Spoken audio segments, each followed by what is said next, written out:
ایسی شخصیتیں ہیں کہ اگر یہ کھڑے ہو جائیں مخلصانہ خلوص کے ساتھ للہیت کے ساتھ تو میرا دعویٰ ہے اور رب تعالیٰ سے امید ہے کہ تائید خداوندی ان کے شامل حال ہوگی، اور انشاءاللہ نیپال میں بھی ایک مثالی ادارہ ایسا ہوگا جو جامعہ اشرفیہ کا مظہر۔ آپ اپنے پیسے کی حفاظت کریں، آپ اپنے دولت کی حفاظت کریں۔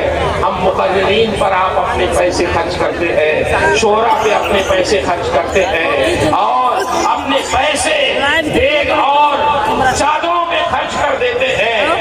کریں خرچ، جلسے کریں آپ، لیکن جلسے زیادہ بڑے نہ کریں، مدرسے زیادہ بڑے بنائے، اسکول کالج زیادہ بڑے بنائے، تنظیمیں بڑی بڑی چلائے۔ اور میں سمجھتا ہوں اگر احتیاط کے ساتھ ہمارے ان علماء نے، ہمارے مشائخ نے، ہمارے نوجوانوں نے، علماء نے کوشش کی، یہ کوئی بعید بات نہیں ہے، انقلاب پیدا ہو سکتا ہے۔ مولانا مسعود صاحب اشرفیہ سے آ کے آپ کا کوئی کام نہیں کر سکتے ہیں، ابھی یہ چلے جائیں گے، آپ کا کام نہ ہم کر سکتے ہیں، نہ دلبر شاہی کر سکتے ہیں، نہ دوسرے شاعر اسلام شبیر برکاتی کر سکتے ہیں۔ ہم آئیں گے، اپنی تقریر کریں گے، آپ سے سلام کریں گے، چلے جائیں گے۔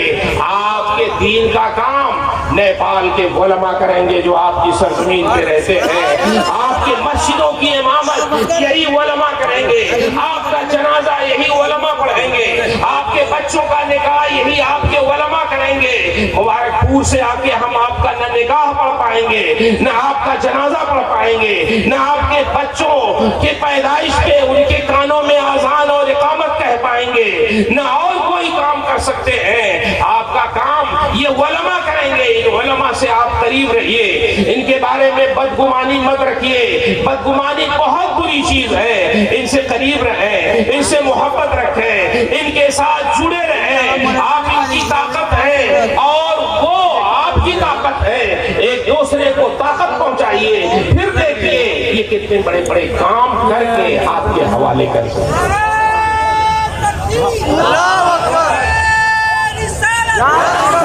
لائٹ کے ساتھ صاف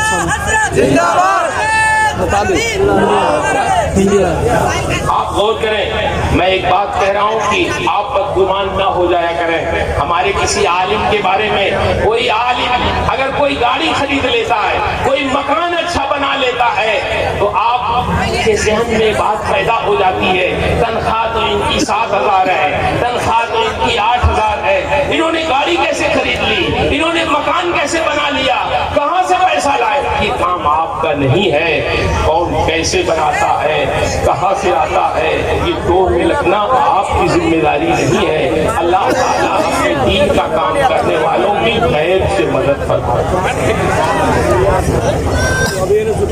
حضور غوث پاک رضی اللہ تعالیٰ عنہ بڑے بڑے بزرگان دین، معلوم ہے بڑے قیمتی لباس پہن لیتے تھے۔ کیوں پہن لیتے تھے؟ غلط فہمی میں، غلط فہمیوں کو دور کرنے کے لیے لوگوں کے پہنتے تھے۔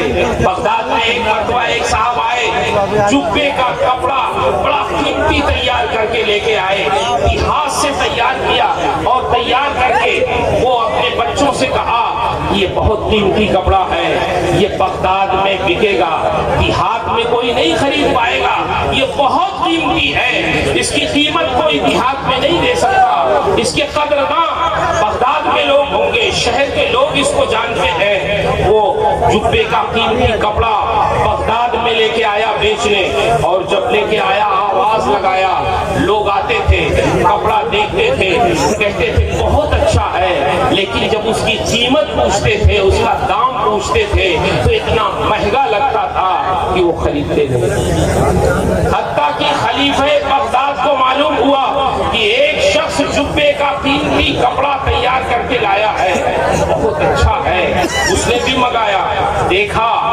تو قیمت جب پوچھا تو اس کو بھی مہنگا لگا، اس نے بھی نہیں خریدا، یہاں تک کہ وہ شخص مایوس ہو کے واپس جانے لگا۔ کسی نے حضور غوث پاک رضی اللہ تعالیٰ عنہ کی مجلس میں ایسے ہی تذکرہ کر دیا۔ آپ ذرا سکون پیدا کریں، سکون پیدا کریں، آپ پریشان نہ ہو۔ کسی نے تذکرہ کر کیا حضور غوث پاک سے کہ حضور ایک غریب مسلمان بہت قیمتی جبے کا کپڑا بنا کے لے کے آیا تھا، لیکن پورے بغداد میں اس نے آواز لگائی، کسی نے نہیں خریدا اور وہ واپس چلا گیا۔ حضور غوث پاک رضی اللہ تعالی عنہ نے ارشاد فرمایا کہ جاؤ اس کو بلا کے لاؤ، ہم اس کا کپڑا خریدیں گے۔ لوگ گئے، وہ ملا، تلاشا اس کو، وہ ملا اور پھر تلاش کے لے کے آئے، اس سے کہا چلو شیخ عبد القادر جیلانی تمہیں بلا رہے ہیں، وہ تمہارا کپڑا خریدنا چاہتے ہیں۔ اس نے کہا وقت مت ضائع کرو، جب خلیفہ بغداد نے میرا کپڑا نہیں خریدا تو یہ شیخ عبد القادر جیلانی جو فقیر آدمی ہے یہ میرا کپڑا کیا خریدیں گے؟ یہ بھی کہہ دیں گے بہت مہنگا ہے، یہ نہیں لیں گے، تو مجھے جانے دو، میرا وقت ضائع نہ کرو۔ لوگوں نے کہا نہیں، آپ چلو، شیخ عبد القادر جیلانی جو کہتے ہیں وہ کرتے ہیں۔ اس کو لے کے آئے، سرکار بغداد نے ارشاد فرمایا کہ ہم نے یہ سنا ہے کہ تم نے کوئی قیمتی کپڑا تیار کیا ہے، وہ قیمتی کپڑا دکھاؤ ذرا ہمیں، کہاں ہے، کتنے کا ہے؟ اس نے بتایا کہ یہ قیمت ہے، دکھانے لگا سرکار بغداد کو۔ آپ نے ارشاد فرمایا نہیں، دکھانے کی کوئی ضرورت نہیں ہے، قیمت بتاؤ۔ قیمت دے دیا جتنا بتایا، کپڑا کہا رکھ دو، کپڑا رکھ کے وہ چلا گیا۔ حضور غوث پاک نے اس کپڑے کو دیکھا بھی نہیں اور قیمت اس کی ادا کر دی، وہ چلا گیا۔ پورے بغداد میں شور ہو گیا کہ جو کپڑا کوئی نہیں خرید سکا اس کو شیخ عبد القادر جیلانی نے خرید لیا ہے۔ حضرت غوث پاک کے اس خریدنے کی شہرت خلیفہ بغداد کو بھی ہوئی۔ خلیفہ بغداد نے کہا اچھا، ہم سمجھتے تھے شیخ عبد القادر جیلانی یہ کوئی فقیر آدمی ہے، لیکن آج سمجھ میں آیا کہ ان کے پاس خزانہ بہت زیادہ ہے، جو کپڑا خلیفہ بغداد نہیں خرید پاتا اس کو شیخ عبد القادر جیلانی خریدتے ہیں۔ خلیفہ نے اطلاع بھجوائی کہ حضرت آپ سے ہم ملنا چاہتے ہیں۔ آپ نے فرمایا ملنے کی کوئی ضرورت نہیں ہے، ہم انشاءاللہ عنقریب تم سے ملاقات کر لیں گے۔ بدتمیز حضرات ہے جس کو اللہ رسول سے عداوت ہے، جو باپ کے صحیح نطفے سے پیدا ہوگا نا وہ مائی کے لال یہ حرکت نہیں کر سکتا ہے۔ جو باپ کے نطفے سے پیدا ہوگا، جو جائز اولاد ہوگا وہ یہ حرکت نہیں کرے گا، جو ناجائز اولاد ہوگا یہ حرکت کر سکتا ہے۔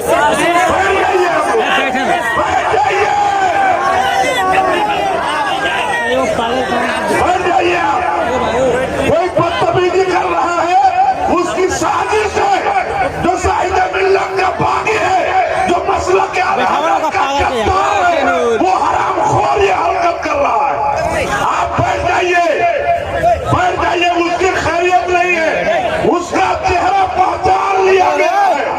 بیٹھ جائیے، ہم یوں ہی نہیں بیٹھے ہیں، ہمارے بھی اپنے چاروں طرف پھیلے ہوئے ہیں، تمہارا کل پٹا لال کر دیا جائے گا، گھبراؤ مت۔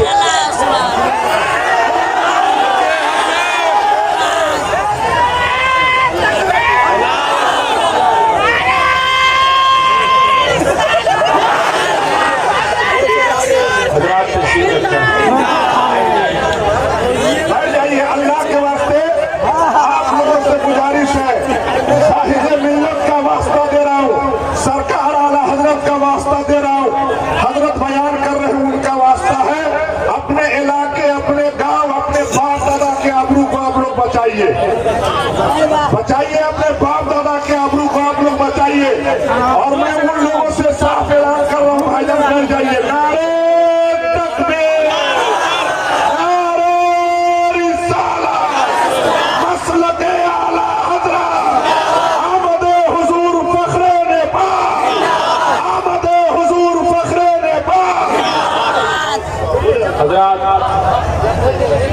حضرات تشریف رکھیں، مجھے سخت تکلیف ہے کہ آپ لوگوں نے اتنا بڑا عرس کیا، اتنے لوگ تشریف لائے اور آپ کا یہ اجلاس ہے، آپ کیوں ایسا کر رہے ہیں؟ اللہ تعالیٰ سمجھتے، بیٹھیں اور کچھ صبر سے بھی کام لو، ہمت سے بھی کام لو۔ اللہ تعالیٰ لوگوں کو سمجھ عطا فرمائے۔ میں عرض کر رہا تھا، میں اپنی گفتگو جلدی سے مکمل کر دوں۔ سرکار بغداد رضی اللہ تعالیٰ عنہ نے کہا خلیفہ سے آپ کو آنے کی ضرورت نہیں ہے، میں خود کسی موقع پہ آپ سے ملوں گا۔ سرکار بغداد نے حکم دیا کہ اس کپڑے کا جبہ سلایا جائے۔ جب جبہ سلنے کے لیے گیا تو سلنے والے نے یہ کہا کہ حضور یہ کپڑا آپ کا کم پڑ رہا ہے، آستین میں اگر کچھ اور کپڑا مل جاتا تو آپ کی آستین پوری ہو جاتی، ورنہ آستین میں آپ کے پیوند لگے گا۔ آپ نے ارشاد فرمایا اب کپڑا ملنا نہیں ہے اس طرح کا۔ ایک دیہات کا آدمی دیہاتی آیا تھا بیچنے، وہ بیچ کے چلا گیا، اور اب اس طرح کا نہ کپڑا ملنا ہے نہ اس کلر کا ملنا ہے، اس میں کوئی بھی پیبند لگا دو۔ اس نے کہا جبے کا کپڑا ہے، آپ کا جبہ خراب ہو جائے گا۔ آپ نے ارشاد فرمایا عبد القادر کو پہننا ہے، اس میں تم ٹاٹ کا پیبند لگا دو۔ اس نے کہا ٹاٹ کا پیبند؟ کہا ہاں ٹاٹ کا پیبند۔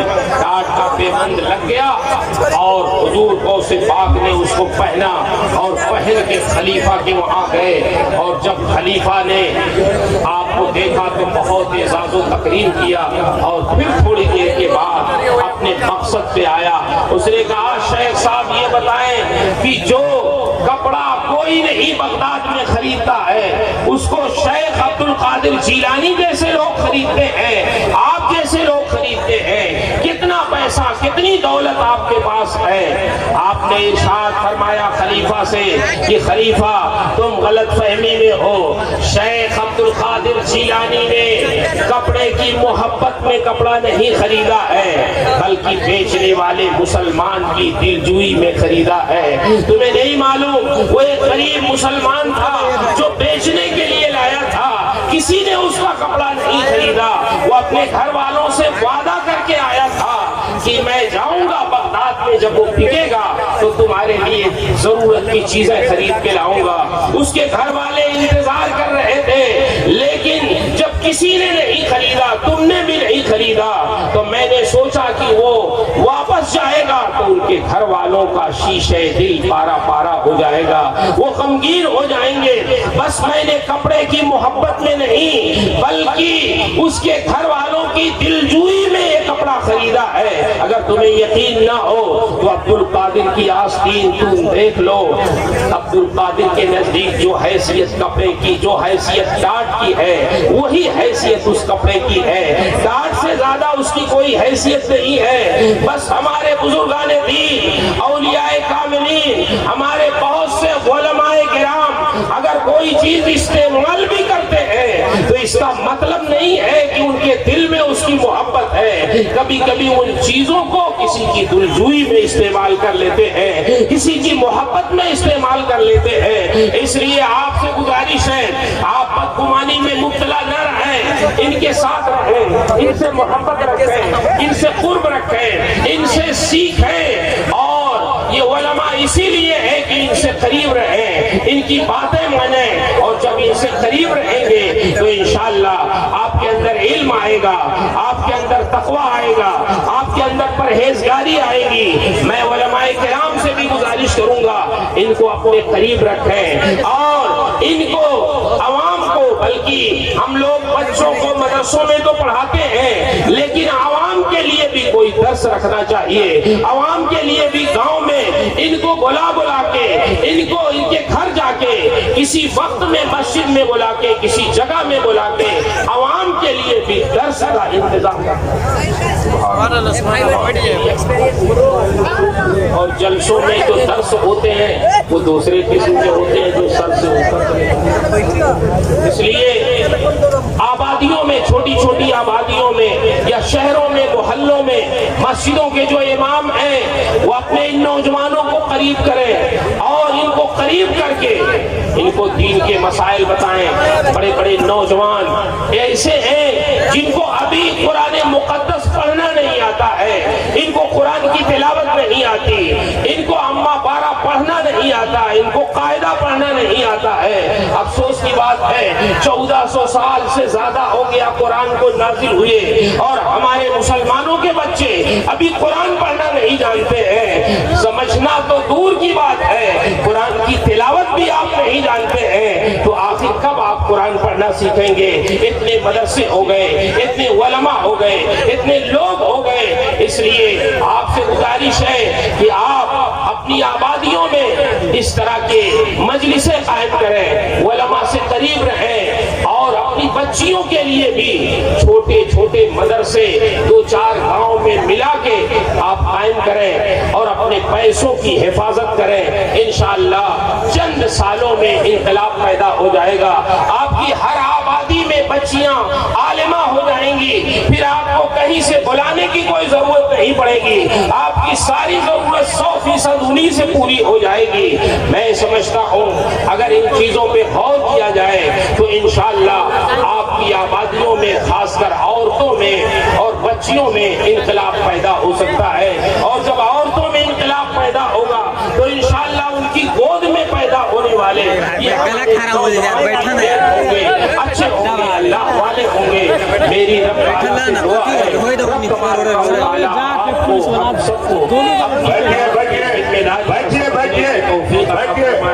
اور آج کے اس ماحول کو رب العالمین اپنے فضل سے پاکیزہ بنا دے۔ میں نے جو کچھ بھی عرض کیا اس مختصر سے افراتفری کے ماحول میں نے اس میں جو حق کہا، صحیح کہا، وہ سب میرے رب کی طرف سے ہے۔ میرے بیان میں، میری تعبیر میں، میرے سمجھانے میں جو کچھ بھی غلطیاں ہوئی ہیں وہ میری طرف سے ہیں۔ اللہ مجھے حق کہنے، حق سنانے، خود حق پہ قائم رہنے اور حق کی نشر و اشاعت کی توفیق عطا فرمائے۔ استغفر اللہ ربی من کل ذنب و اتوب الیہ۔ السلام علیکم۔